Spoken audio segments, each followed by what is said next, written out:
أعوذ بالله من الشيطان الرجيم بسم الله الرحمن الرحيم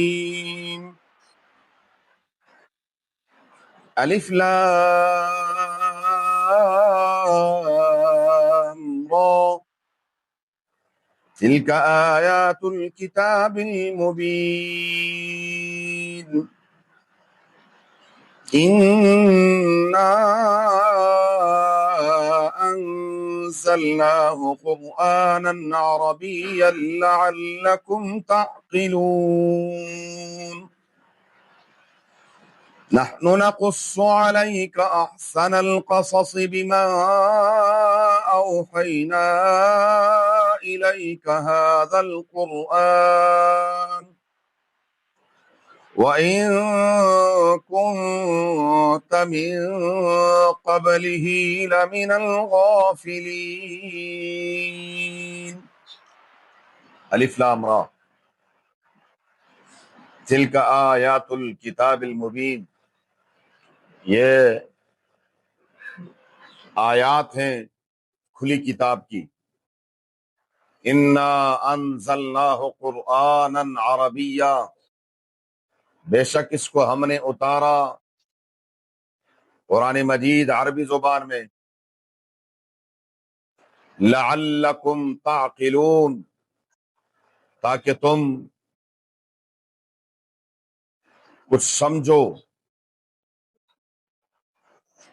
نحن نقص علیک احسن القصص، ہم بیان کرتے ہیں آپ صلی اللہ علیہ وآلہ وسلم پر بہترین سرگزشت، بہترین واقعہ،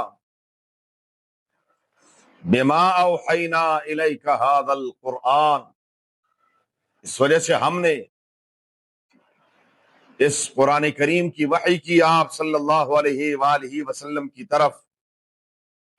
وَإِن كُنتَ مِن قَبْلِهِ، اور اگرچہ آپ صلی اللہ علیہ وسلم تھے اس سے پہلے، لَمِنَ الْغَافِلِينَ، بے خبروں میں سے۔ الف لام را، سورۃ مبارکہ کا نام سورہ یوسف ہے۔ یہ مکی سورت ہے، مکہ مکرمہ کے آخری دور میں اللہ تبارک و تعالیٰ نے یہ سورت نازل فرمائی۔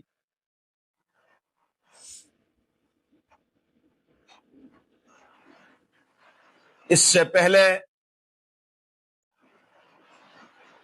52 صورتیں نازل ہو چکی تھی۔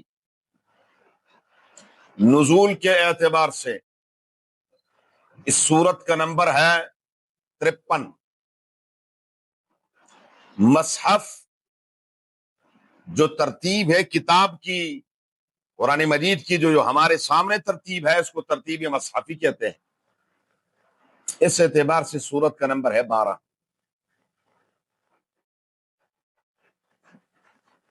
سورت مبارکہ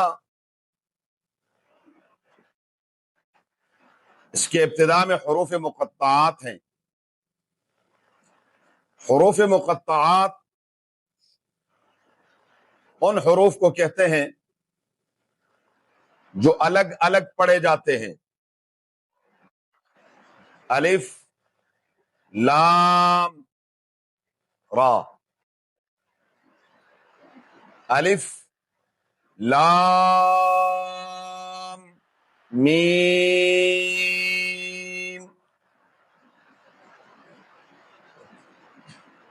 کاف ہا یا عین صاد، یہ الگ الگ پڑھے جاتے ہیں، اور یہ ایسے ہی پڑھنے جیسے میں نے پڑھے۔ ہم تو خیر ماشاء اللہ، ہم سے کون پوچھنے والا؟ کوئی ہم سے پوچھنے والا پوچھ سکتا ہے؟ کوئی مجال ہے کوئی ہم سے پوچھ لے؟ قرآن کو اقرأ القرآن بلحون العرب، رسول اللہ مبارک خود فرماتے ہیں قرآن کو عربوں کے لہجے میں پڑھو۔ ہم ادھر کوئی پٹھانوں کے لہجے میں پڑھ رہا ہے، پشتو میں پڑھ رہا ہے، کوئی پنجابی میں پڑھ رہا ہے، کوئی سرائکی میں پڑھ رہا ہے، کوئی بلوچی میں پڑھ رہا ہے۔ نہیں نہیں نہیں نہیں، اپنے آپ کو قرآن کے تابع کرنا ہے. قرآن پڑھنے کے اپنے اصول اور قواعد اور ضوابط ہیں. ایسا نہیں ہے کہ بس جیسے لفظ آیا اور بس اس کی مثال یوں لے لیں جیسے ایک نیا پٹھان نئی نئی اردو سیکھ لے تو وہ کیا کرتا ہے؟ وہاں سے نا آپ اگر نئی نئی پشتو سیکھ لیں تو آپ کیا کرتے ہیں؟ کون سے پوچھیں جن کو پشتو آتی ہے؟ ہر زبان ایسی، لیکن قرآن کے ساتھ ہم نے ایسا نہیں کرنا. قرآن کا اسلوب ایک خاص انداز ہے، اس انداز سے پڑھنا ہے. یہ تو ہمارے لیے آدمی کے لیے اللہ تعالیٰ آسانی کر دی ہے کہ وہ حجاج بن یوسف ایک کارنامہ کر چکا ہے. زبر زیر مد شد یہ سارا کچھ اس نے لگا دیے ہے اور اس حرف کو لمبا کرنا ہے. اب آپ کو نہیں پتا کہ کیوں لمبا کرنا ہے، یہ کیوں، یہ اس کے اصول ہے، قواعد ہیں. لیکن آپ بس صرف اتنا دیکھیں جب آپ نے پڑھنا ہے تو پڑھتے ہوئے جہاں مد ہے اس کو لمبا کرنا ہے، چھوٹا ہے تو چھوٹا لمبا کرنا ہے، بڑا ہے تو اس کو خوب لمبا کرنا ہے. تو یہ قرآن کریم کا، تو ان کو کہتے ہیں حروف مقطعات. اور حروف مقطعات یہ راز ہے اللہ تعالیٰ کا اپنے حبیب صلی اللہ علیہ وآلہ وسلم کے ساتھ. یہ راز کی باتیں ہیں، اس کا علم کسی کو نہیں ہے. اس لیے جلال الدین سیوطی رحمہ اللہ تعالی رحمتاً واسعہ عظیم مفسر گزرے ہیں، وہ جب بھی ان حروف کو کی تفسیر کرتے ہیں تو فرماتے ہیں اللہ اعلم بمرادہ بذلک آمنا وصدقنا. اللہ اور اس کے رسول صلی اللہ علیہ وآلہ وسلم اس کے معنی اور مراد کو خوب جانتے ہیں. ہمارا بس صرف ایمان ہے کہ اللہ کا کلام اللہ کی طرف سے نازل شدہ ہے. ہم بعد میں کچھ لوگوں نے اعتراضات شروع کر دی کہ اچھا ان کا جو قرآن ہے، ان کی جو کتاب ہے، اور اس کی بڑی تعریفیں یہ کرتے ہیں، لیکن ان کی کتاب میں ایسے حروف بھی ہیں جن کا ان کو بھی نہیں پتا کہ کیا معنی ہے. اور اس کو پھر کہتے ہیں محمل لفظ. محمل لفظ جیسے ہم کہتے ہیں روٹی شوٹی، پانی شانی. پانی یہ شانی، شانی کیا ہے؟ محمل لفظ ہے، کوئی معنی نہیں، محمل لفظ. نعوذ باللہ یہ محمل نہیں. تو پھر عبداللہ ابن عباس، عبداللہ ابن مسعود، سیدنا علی المرتضیٰ، ان جلیل القدر صحابہ کرام سے پھر ان کے معانی مروی ہیں. مثال کے طور پر یہ الف لام را ہے، تو الف لام را اس کا معنی ہے، الف کا معنی ہے اللہ، اشارہ ہے لفظ اللہ کی طرف. لام میں اشارہ ہے لطیف کی طرف، اللہ تعالیٰ کی صفت ہے. اور را میں اشارہ ہے صفت رحیم، رحمان یا رأفت، ان صفات کی طرف اشارہ ہے. اور یہ ایسا ہے جیسے ہمارے ہاں باقاعدہ اشارے ہوتے ہیں. ہم کہتے ہیں جی یہ کون ہے، جی یہ بی اے پاس ہے، بی اے، تو یہ بی اے مخفف ہے. یہ ہے آئی سائی، یہ ہے سی آئی اے، یہ مخففات ہیں. یہ ہے بی ایڈ، ایم ایڈ، یہ مخففات ہیں. مستقل پیچھے کیا ہے؟ ایک بڑا حرف ہے، ہر ایک کلمے کا ایک حرف لیا گیا. تو ایسے ہی یہاں پر بھی کیا ہے، یا الف سے، الف لام را، الف سے مراد ارفع یا اعلی، لام سے مراد لوا. لوا کہتے ہیں جھنڈے کو، لواء الحمد. رسول اللہ مبارک کا جھنڈا ہوگا قیامت کے دن، اللہ تعالی ہم سب کو اس کے نیچے اکٹھا ہونا نصیب فرمائے، آمین کہیں. لواء الحمد یہ حضور کا جھنڈا ہوگا. اور را سے مراد رفعت، یعنی سب سے اونچا جھنڈا کس کا ہے؟ آپ صلی اللہ علیہ وآلہ وسلم کا ہے. رب العالمین فرماتے ہیں تلک آیات الکتاب المبین، یہ واحد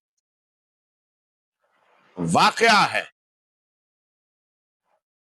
جو اللہ تبارک و تعالیٰ نے اکٹھا ہی پورا ایک جگہ ایک صورت میں نازل فرمایا ہے. سب سے تفصیلی واقعات انبیاء علیہ السلام میں وہ موسیٰ علیہ السلام کے ہیں. قرآن کریم میں سب سے زیادہ وضاحت کے ساتھ اور سب سے تفصیلی واقعہ وہ حضرت موسیٰ علیہ السلام کا ہے. آدم علیہ السلام کا واقعہ بھی تفصیلی ہے لیکن اتنا نہیں ہے. لیکن اکٹھے آپ کو نہیں ملے گا، یکجا نہیں ملے گا کہ یہ بچپن، پھر جوانی، پھر بڑھاپا، پھر کیا اتار چڑھاؤ، نشیب و فراز، یہ نہیں، عروج و زوال، یہ آپ کو نہیں ملے گا. کہیں واقعے کا کوئی حصہ ہے، پھر اگلے پارے میں کسی اور صورت میں آپ کو واقعات ملیں گے، اکٹھے نہیں ملیں گے. یہ واحد ایک واقعہ ہے یوسف علیہ السلام کا کہ رب العالمین نے پوری ایک صورت میں ان کا سارا واقعہ بچپن سے لے کر وہ جب وہ بادشاہ بن گئے مصر کے، وہاں تک ان تمام حالات اور واقعات، عجائبات اور غرائبات، مختلف حالات پیش آئے، ان سب کو اللہ تبارک و تعالیٰ نے ایک ترتیب کے ساتھ بیان کیا. شان نزول اس کا یہ ہے، یہود نے سوال کیا آپ صلی اللہ علیہ وآلہ وسلم سے کہ یہ بتائیے، آپ فرماتے ہیں کہ میں اللہ کا پیغمبر ہوں، تو پھر ذرا یہ تو بتائیے کہ یوسف علیہ السلام ان کے آباء اور اجداد تو کنعان میں رہتے تھے، یعقوب علیہ السلام، ابراہیم علیہ السلام، تو یہ مصر میں کیسے آئے؟ اور بنی اسرائیل مصر میں آ کر پھر فرعون کی غلام کیسی بنی؟ اور پھر یہاں سے موسیٰ علیہ السلام کا مبعوث ہونا، اور پھر ان کی معیت میں یہاں سے بحیرہ قلزم کو پار کرنا، اور پھر صحرائے سینا میں من اور سلمہ کا اترنا، یہ سارے واقعات کی کیسے پیش آئے؟ یہ تو کنعان کے رہنے والے تھے. نبی کریم صلی اللہ علیہ وآلہ وسلم پر رب العالمین نے یہ واقعہ اس انداز سے کہ یوسف علیہ السلام کنعان سے مصر کیسے آئے، بڑے عجیب انداز سے رب العالمین فرماتے ہیں انا تلک آیات الکتاب المبین، یہ کھلی کتاب کی آیتیں ہیں. انا انزلناہ، بے شک ہم نے نازل کیا اس کو، قرآنن، قرآن کو قرآن اس لیے کہتے ہیں، قرأ یقرأ سے بمانا پڑھی جانے والی کتاب. کائنات میں اس سے زیادہ پڑھی جانے والی کوئی دوسری کتاب نہیں. الحمدللہ جی، یہ اس کتاب کی خاصیت ہے، اللہ کے کلام کی خاصیت ہے کہ اتنا نہ کوئی انجیل کو پڑھتا ہے، نہ کوئی زبور کو پڑھتا ہے، نہ کوئی تورات کو پڑھتا ہے، نہ گرنتھ کو پڑھتا ہے، نہ دوسرے پتہ نہیں کیا کیا کچھ بلا ہے، خرافات ہے، کسی کو کچھ نہیں پڑھتا جتنا الحمدللہ قرآن وہ پڑھا جاتا ہے. جب متحدہ ہندوستان تھا تو کانگریس کا جلسہ تھا، تو کانگریس میں تمام جماعتیں تھیں، تمام لوگ تھے، ہر مذہب کے مسلمان بھی تھے.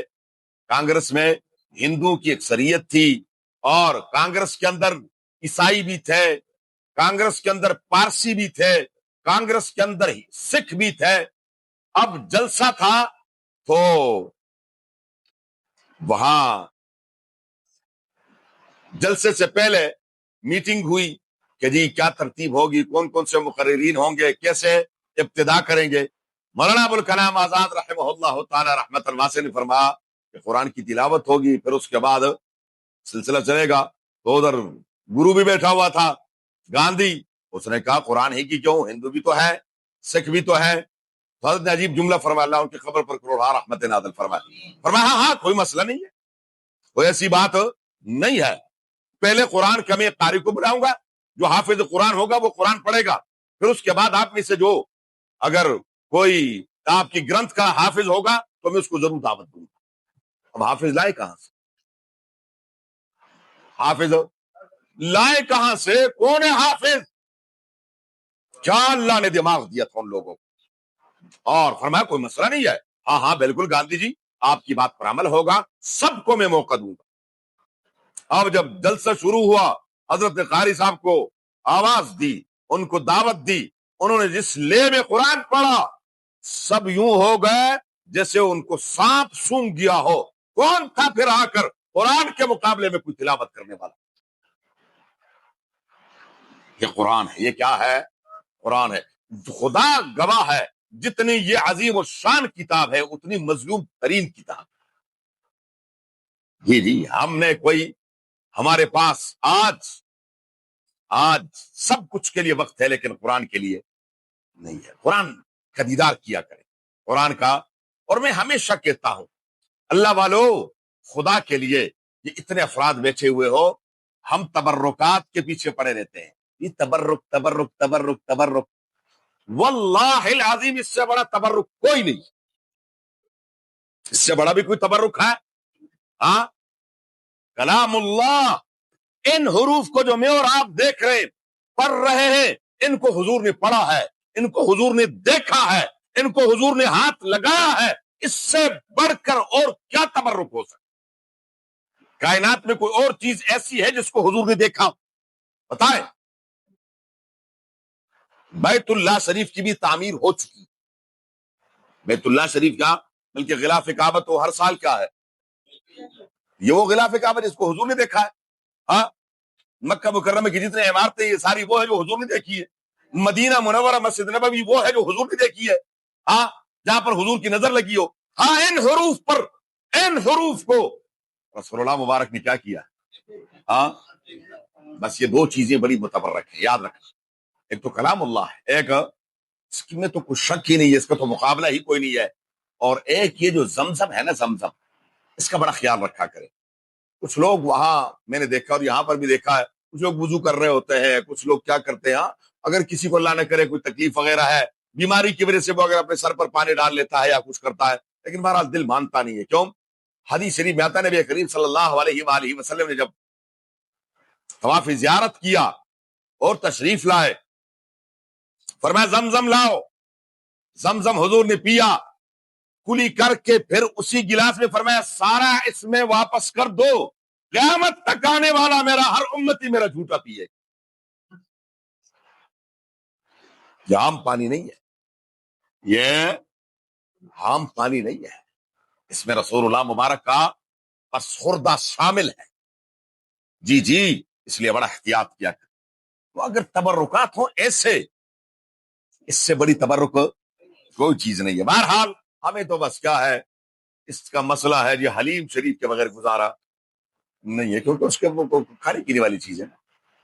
بہرحال قرآن کریم, قرآن یہ, یا اگر یہ بغیر حمزے کے ہو, قرآن ہو, قرآن قرانہ یا قرانوں سے, تو پھر کیا ہے, ملانے والی. یہ وہ کتاب ہے جو بندے کو اپنے رب سے ملاتی ہے.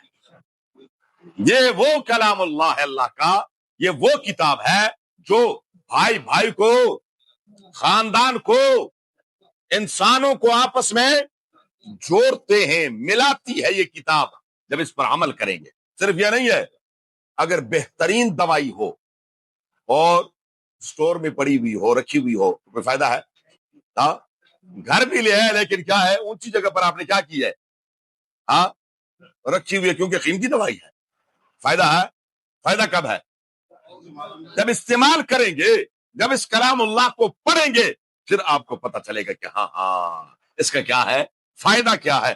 تو اس کا دیدار کر لیا کریں, صرف اس نظر سے, اس نیت سے دیکھ لیا کریں اور تھوڑا سا پڑھ لیا کریں. بس ایک دفعہ چسکا لے لیں, پھر انشاءاللہ العزیز دنیا کی ہر نعمت چھوٹ جائے گی. لیکن یہ یہ مزہ ایسا ہے, اس کے اندر ایسی چاشنی ہے, ایسا مزہ لذت ہے, پھر آپ چھوڑ نہیں سکیں گے جب تک آپ اس کو پڑھیں گے نہیں. فرمایا عربی اللہ, اور عربی زبان میں نازل کیا اس لیے کہ قرآن کے اولین مخاطبین کون ہیں؟ عرب تھے, تاکہ وہ سمجھنے میں ان کو کوئی مشکل نہ ہو. اور اس لیے حضور فرماتے ہیں صلی اللہ علیہ وآلہ وسلم کہ عربی زبان سے محبت کرو, عربی زبان سے, لأنی عربی, میں عربی ہوں, میری زبان کیا ہے, عربی ہے. اور قرآن کی زبان کیا ہے, عربی ہے. اور جنت کی زبان کون سی ہے؟ ہاں, اپنی علاقائی ساری زبانیں، علاقائی زبانیں اپنی جگہ ہیں، ہاں بوقت ضرورت آپ کو انگلش سے کوئی منع نہیں کرتا، لیکن محبت انگلش سے نہیں، ضرورت انگلش، ضرورت بالکل ضرورت، ہاں اس وقت کیا ہے، ضرورت، ضرورت اور چیز ہے، لیکن محبت کس سے ہو، عربی سے، محبت کس سے ہو، لگاؤ عربی سے ہو، اور ضرورت وہ بھی ہے، ضرورت وہ بھی ہے، تو ضرورت کو بھی نہیں چھوڑنا، لیکن محبت اسی سے، کیونکہ قرآن کی نحن نقص علیک احسن القصص، ہم بیان کرتے ہیں آپ صلی اللہ علیہ وسلم پر بہترین انداز سے بیان کرنا، ایک بہترین واقعہ، ایک بہترین سرگزشت، وہ کیا ہے، بما اوحینا الیک ھذا القرآن، اس وجہ سے کہ ہم نے وحی کیا آپ صلی اللہ علیہ وسلم کی طرف اس قرآن مجید کی، وَإِن كُنْتَ مِن قَبْلِهِ، اور اگرچہ تھے آپ صلی اللہ علیہ وسلم اس سے پہلے، لَمِنَ الْغَافِلِينَ، آپ کو پتہ ہی نہیں تھا، آپ صلی اللہ علیہ وسلم کو اس سے پہلے نہیں تھا پتا، مَا كُنْتَ تَعْلَمُهَا أَنْتَ وَلَا قَوْمُكَ مِن قَبْلِ هَذَا، نوح علیہ السلام کا واقعہ رب العالمین نے ابھی پیچھے گزرا ہے، رب العالمین نے فرمایا تِلْكَ مِنْ أَنْبَاءِ الْغَيْبِ نُوحِيهَا إِلَيْكَ، یہ غیب کی خبریں ہیں جو ہم نے وحی کی آپ صلی اللہ علیہ وسلم کی طرف، آپ صلی اللہ علیہ وسلم اور آپ کی قوم اس سے پہلے اس واقعے سے بے خبر تھی، کائنات کے ذرے ذرے کی خبر رکھنے والا کون ہے، صرف اللہ، صرف اللہ، آپ بلکہ رب العالمین تو یہاں تک فرماتے ہیں ما كنت تدری ما الکتاب ولا الایمان ولكن جعلناه نورا نهدی به من نشاء من عبادنا، میرے محبوب صلی اللہ علیہ وسلم، جب تک ہم نے آپ صلی اللہ علیہ وسلم پر قرآن نازل نہیں کیا تھا، آپ کو تو کتابت وغیرہ کا پتہ ہی کچھ نہیں تھا، نہ کسی کتاب کا پتہ تھا، نہ لکھنا پڑھنا جانتے تھے، ایک شخص نے کبھی کسی سے کچھ پڑھا نہیں ہے، کچھ مطالعہ نہیں کیا، اور وہ جب ایسے بہترین انداز سے پوری تفصیل کسی کی بتا دے، یہی نشانی ہے کہ اللہ کے پیغمبر ہے، اور یہ وحی کے ذریعے سے اللہ تبارک و تعالیٰ نے آپ صلی اللہ علیہ وآلہ وسلم کو وَإِن كُنْتَ مِن قَبْلِهِ لَمِنَ الْغَافِلِينَ إِذْ قَالَ يُوسُفُ لِأَبِيهِ، بس اب واقعے کی یہاں سے ابتدا ہے، انشاءاللہ ذکر، اللہم صلی علی محمد وعلی آل محمد كما صلیت علی ابراہیم وعلی آل ابراہیم انک حمید مجید، اللہم بارک علی محمد وعلی آل محمد كما بارکت علی ابراہیم وعلی آل ابراہیم، اللہم ارحمنا بالقرآن العظیم، اللہم ارحمنا بالقرآن العظیم، اللہم ارحمنا بالقرآن العظیم، اجعله لنا اماما ونورا وهدى ورحمة يا رب العالمين، اللهم ذكرنا منه ما نسينا وعلمنا منه ما جهلنا وارزقنا تلاوته آناء الليل واطراف النهار، اجعله لنا حجة يا رب العالمين، اللهم نبر قلوبنا بالقرآن وزين اخلاقنا بالقرآن ونجنا من النار بالقرآن وادخلنا الجنة بالقرآن، ربنا اغفر لنا ولوالدينا ولأساتذتنا ولمشايخنا ولمن له حق علينا ولجميع المؤمنين والمؤمنات والمسلمين والمسلمات الأحياء منهم الأموات، اللهم حصل مرادنا ويسر أمورنا بجاه حبيبك المصطفى ونبيك المرتضى صلى الله عليه وآله وأصحابه أجمعين برحمتك يا أرحم الراحمين.